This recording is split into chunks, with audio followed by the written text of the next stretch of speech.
For those of you watching the video, welcome. This video is going to be a talk about the breath and why that's step 2 of meditation, why it shows up in every meditation tradition. And then we may hear a couple of questions from those that are with us, and I'll try to set you up as well as you can for the next handful of days of practice between now and Wednesday, if you're doing it kind of in time with us. But basically over the next few days, we are focusing on this second step of meditation, breath. Why is it that the breath is an aspect of every meditation practice that I've studied, every tradition, various spiritual traditions, and energy and healing and health practices? So many of them really harp on the importance of the breath. And this is, and any time that I see something like that, I want to go, there's something really important there.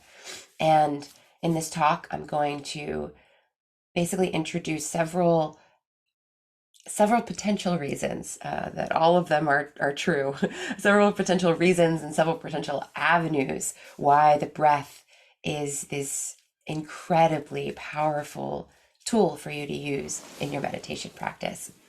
And just like everything that I offer in this course, I invite you to grab a hold of what really resonates or what kind of inspires you the most and work with that predominantly over the next few days. The breath is in the now and the here. Let's start with that. The breath is always happening now and here. So when I tell you arrive and breathe, when I tell you focus on your breath that's happening right now and here in your body, what happens?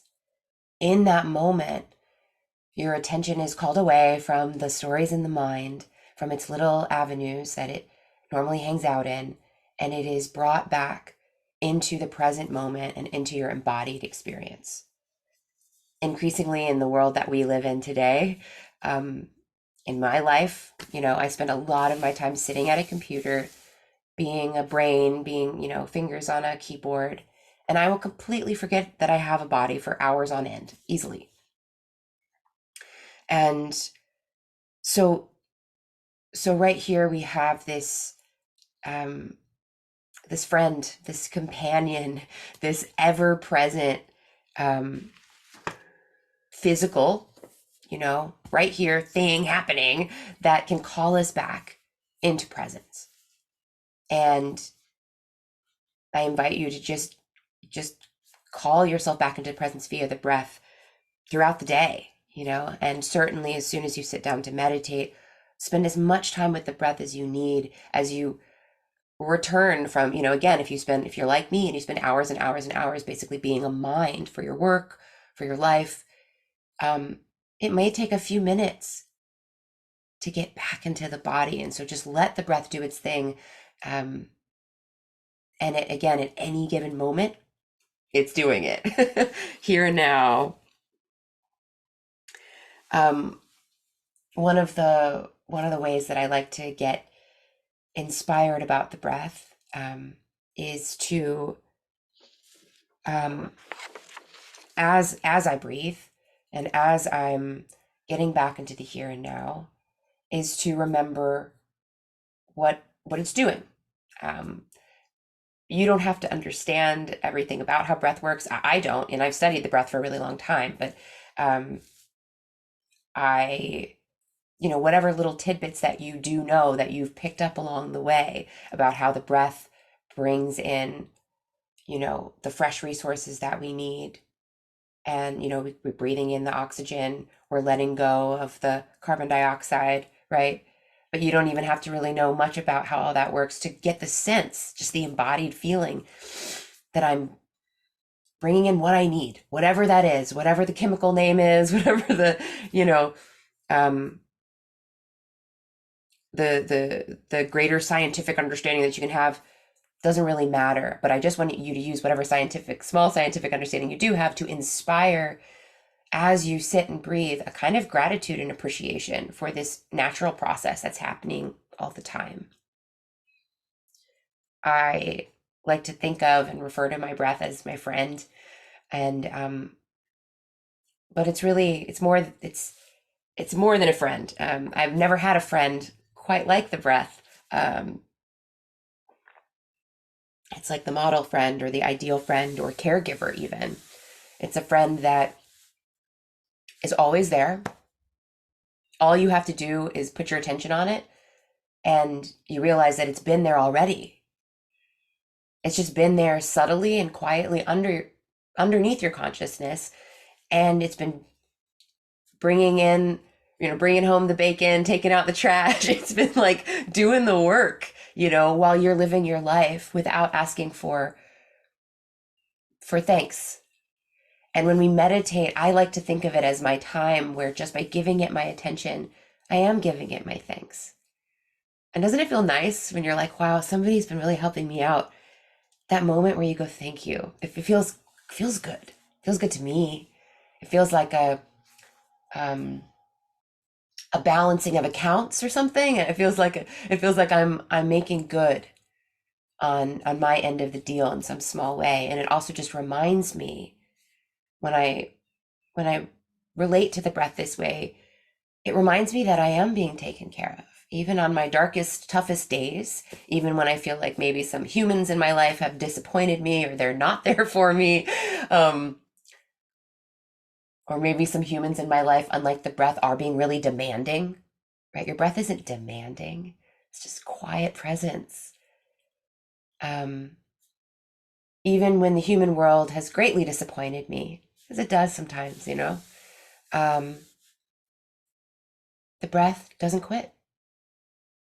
Not until not until you have your last little expiration moment, your last exhale, and whatever you believe happens after that happens. In this lifetime, it's been with you since you came out of the womb. And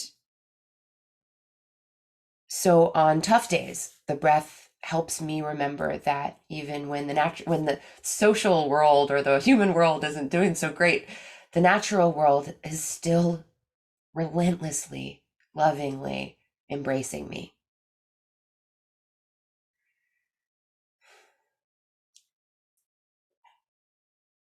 Um, this gives me an appreciation for being part of the natural cycles of life, the natural um, patterns of the world. It helps me remember that I'm not alone. There are lots of little fun factoids about this. Um, your exhale reaches literally the other side of the world. It reaches China within 4 days. Like I don't understand. I don't know how they figured that out, but but every single being on the planet has been touched by your breath, and you have been touched by the breath of every other being on the planet. It's wild. Um, and we are everything on the, every breathing being, every plant here, everything is contributing to a shared atmosphere. We have heightened awareness of this right now. We have heightened awareness of a sharing breath space from our COVID experience. We have heightened awareness of a shared atmosphere and ecosystem that is in danger right now because of climate change and all of the dangers to our global existence. And again, these are challenging things I'm bringing up, but they're things that, again, I'm just trying to find little ways that I can really drive home today, um, that we are interconnected and that the breath is a reminder of that. It brings us back into participation in a caring way with this greater thing that we're all doing together.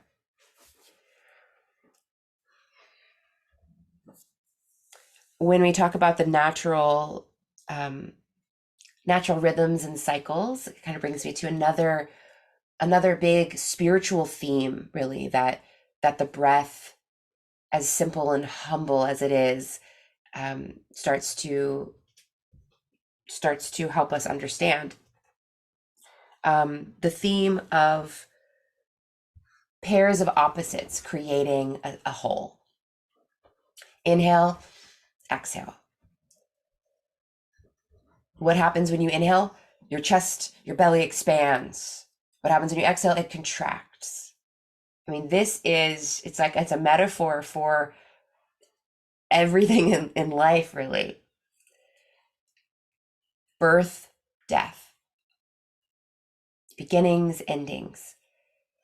New, letting in the new, right, as we're all doing in the new year, but we're also letting out the old. So these are these pairs of opposites, and the way that in the yoga teachings and the Buddhist teachings and the Taoist teachings, they and the shamanic teachings, they're all saying, don't get hung up on one part of a cycle. Don't get attached to just inhales, right? Don't always be looking for the endings.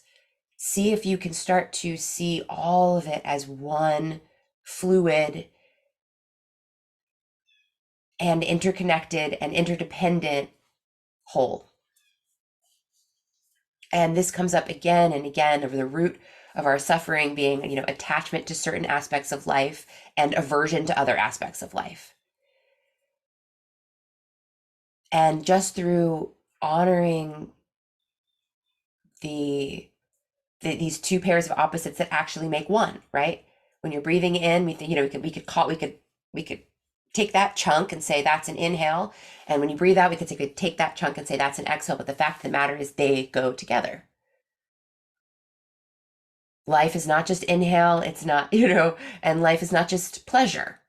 In the Yoga Sutras, we learn, right, our suffering comes from, or a big aspect of our suffering comes from attachment to pleasure, or what we identify as pleasurable, and aversion to pain. But what breath actually teaches us, if we can just be with it in our meditation practice and really follow its wisdom, is go along for the ride and do your best to make peace with every little step along the way. And when you notice that you're suffering, check in. Am I avoiding something right now? Am I trying to stave off something that's just part of nature or part of life? And on the flip side of that, am I overly attached to something right now?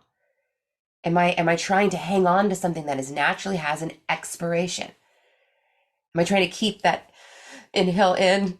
No, hey, just go, let it flow. Go to the next movement, and make peace with that. Easier said than done in some situations, of course. But right now, we are considering the breath our guru. So when you do get stuck, go to the breath and ask how it can help get you unstuck. Yeah.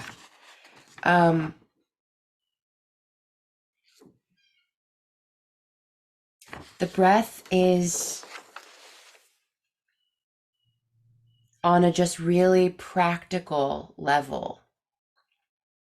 The breath is extremely important for our health. So this is another thing that can be really inspiring for some people, in terms of like getting them to do the breath work, to really put their attention on their breath.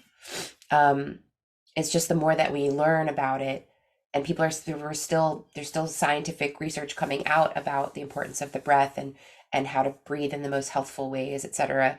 But yeah, the more that we know about it, the more it's really clear that good breathing practices equal good health. And I highly recommend, if this is of interest to you, a book that came out a few years ago by James Nestor called Breath. And I found it really fascinating. and it's got all of the latest, greatest scientific research on the breath. There's just very, very, very interesting things there. But in that, I learned that like the number one indicator metric for how long you're going to live, and how also how like pleasant your life is going to be, right? AKA how healthy you are, um, is your lung capacity.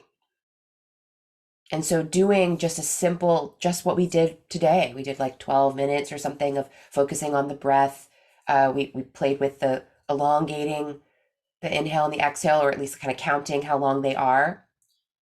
And then we put the breath in different places in the body. That alone will, over time, develop your lung capacity. But there's all sorts of other kind of exercises that one can do.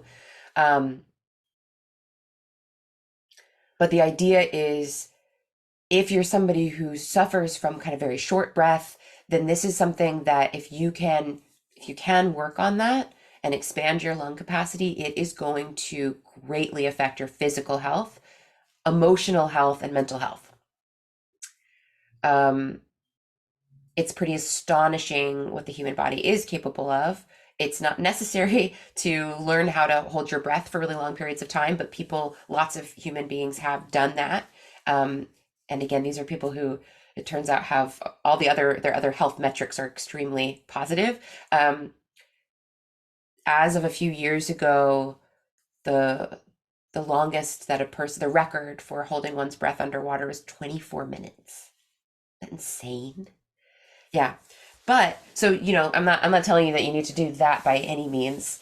But you can imagine the kind of like inner peace that person also has to be developing. Like there's a meditation practice going on there too, right? We just sat for half of that time and I'm guiding you and you're breathing in and out and it's nice and gentle.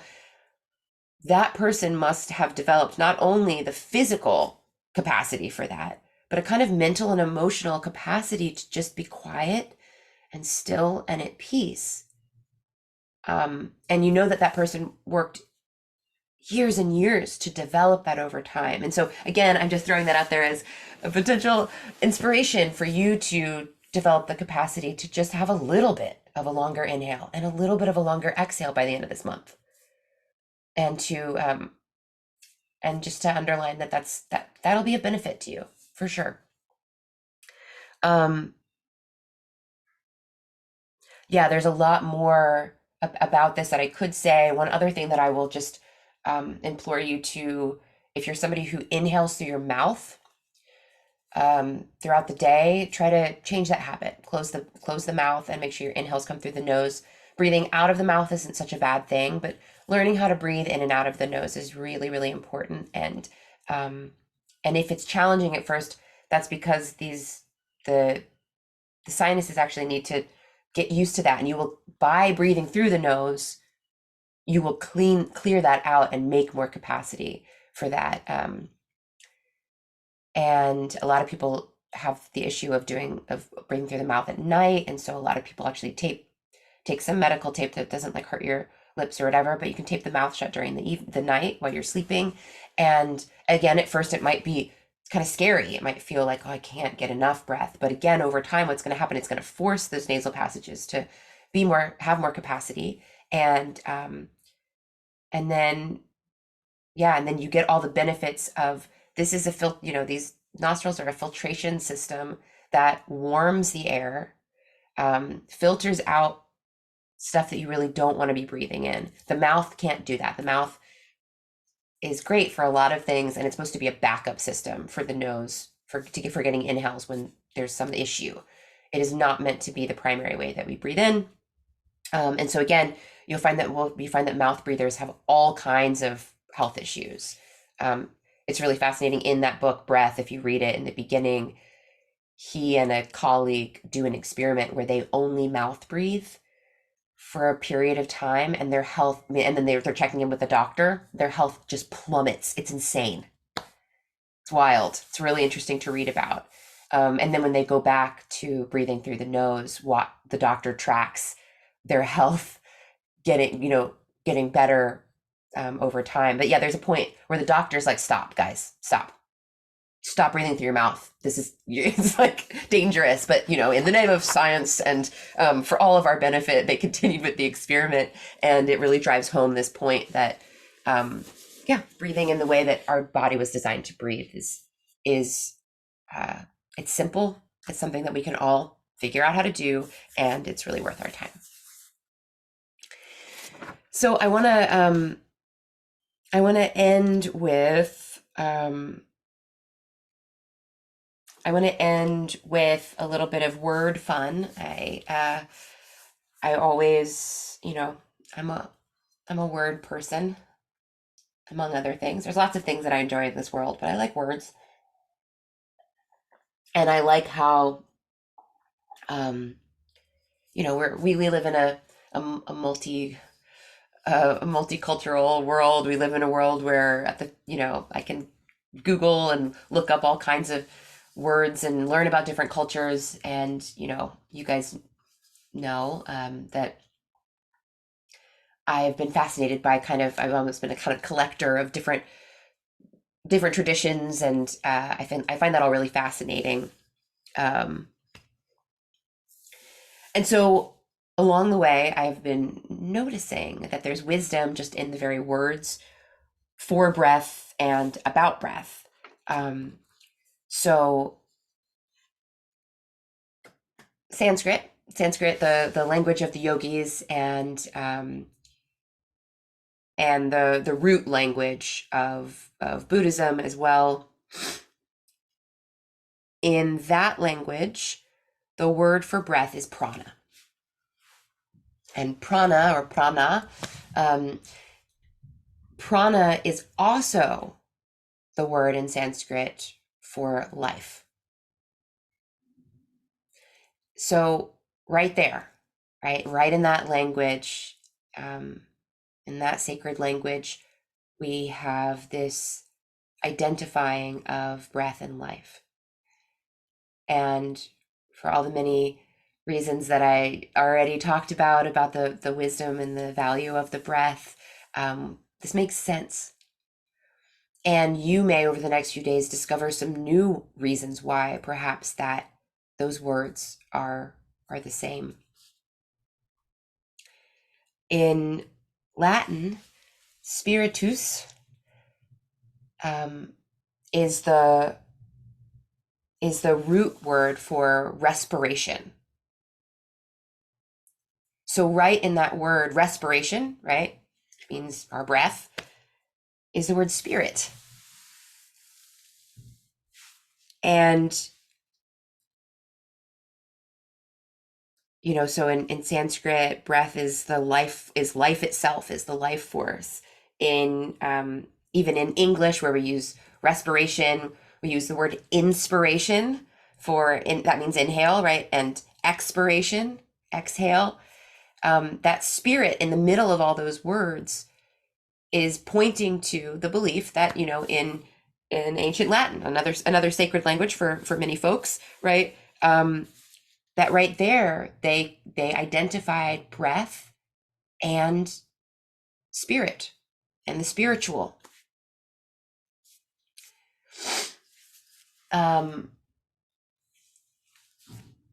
I'm sure, I have no doubt, I'm just giving you these couple of little examples of sort of root languages that have had huge influence on spiritual life and the things that we learn and practice and study here together.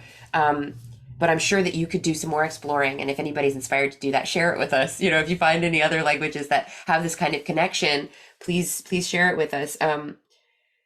But this points to this wisdom that gurus throughout the ages from all over the world have been telling their students, look to the breath and it will take you to those highest goals of spirituality.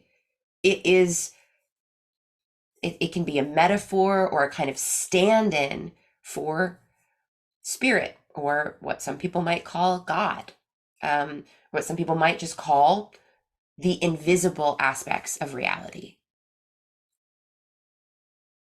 And that's one of my ways of describing what spirituality is, to especially, I grew up in a family of atheists. and they're all scientists, artists, or lawyers and activists. But they, for the most part, I didn't grow up with religion in my household. You go like a generation or a couple generations back, and there's some religious people. Though apparently my great great grandfather was an atheist. He was a staunch atheist on my mom's side. Anyway, but there's are some people who are religious back there. But the point is that I what was the point? Oh, the point is that I spent a lot of time exploring this stuff with, you know, with kind of these voices around me of being like, oh yeah, well, prove it. Like, what? Explain what that is. Don't just tell me there's a God and expect me to believe it, right? I come from a place where it's like I want to understand this in a way that I want to understand it for myself in a way that I could then talk to my atheist grandparents and tell them that what I do when I meditate has value, and not just have it be a bunch of, I don't know,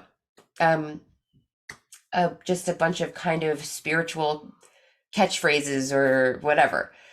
And so anyway, so when I'm talking about what spirituality is to somebody like that, I say what it really is it's a way of directly exploring the invisible aspects of reality that we know are really important. We know that there are things right now that we can't see or hear that are sustaining our life, that are making everything that we value and love possible. We know that. And, for some people, they explore that through science, or they explore that through art. They explore that through poetry or whatever.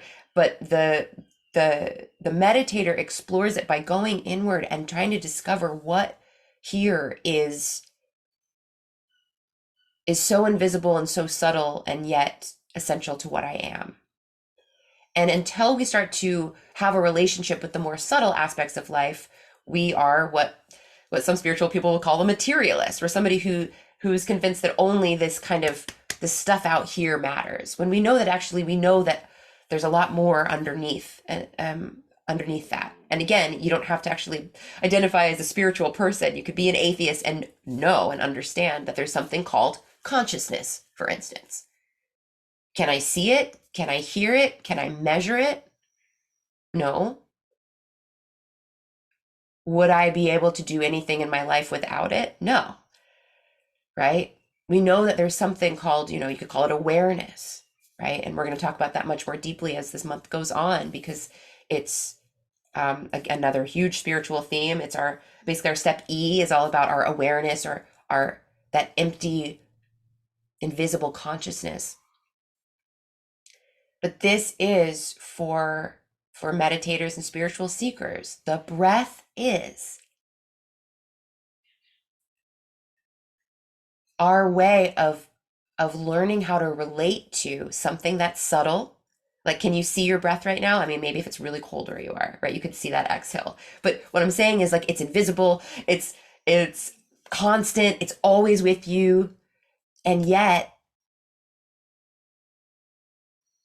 and it's really, really, really important. And what we're doing is, and yet you can't quantify it. I can't like take it to the bank. Do you know what I mean? I can't touch it and taste it in that same way that I can these gross material things. And in a lot of the meditation traditions, in the Yoga Sutras, he says, the journey of the yogi is learning how to attend to more and more subtle things. And so the breath is this wonderful bridge between the material and the spiritual, between the seen and the felt, because I can feel it. That's my inhale, right? So it's gross enough. I can grab onto it, even as a beginning meditator, can grab onto that breath. But it's also invisible and ever present, just like consciousness or awareness, and these and whatever you want to call spirit or God, right? So on our way to those more esoteric sounding subtle things, the breath teaches us how to be with the invisible. That is my talk. That is my spiel for the day. And thank you for listening. Those who are here live, thank you for watching. Those who are doing the playback. And now I'm going to send you forth to do your breath practices and your breath inquiry work. I'll just say a couple of words about that as you get head in that direction.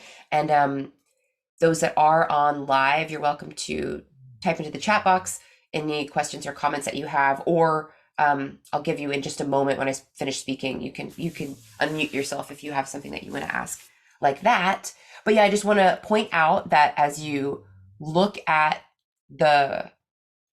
our kind of homework sheet for the week, the breath practice and inquiry, just notice that I'm giving you at the beginning a few different techniques that you can play with. I will, of course, be dropping different guided meditations every day that will give you access, that will kind of be like a spotlight on one technique or another.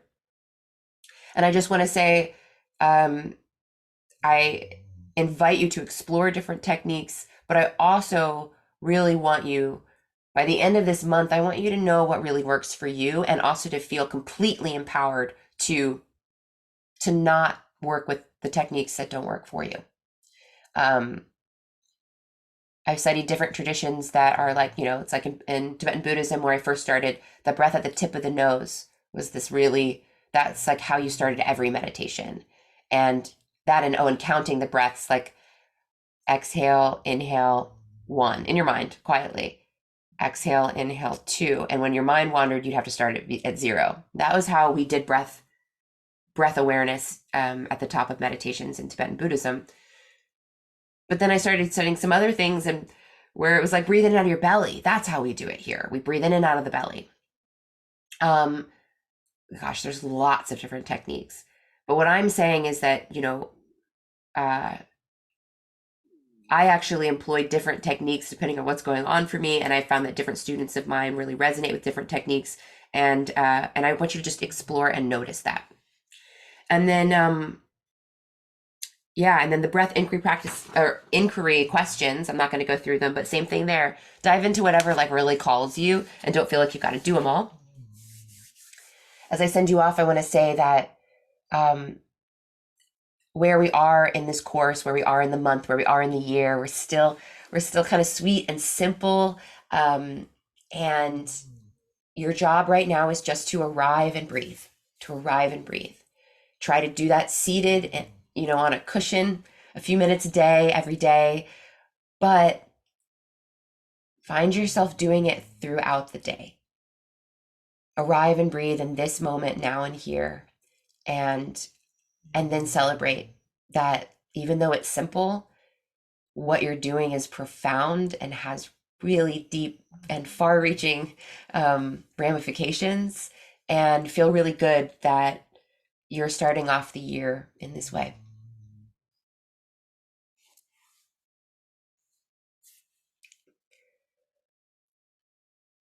I'm gonna stop the recording. I see no notes here. Oh, there.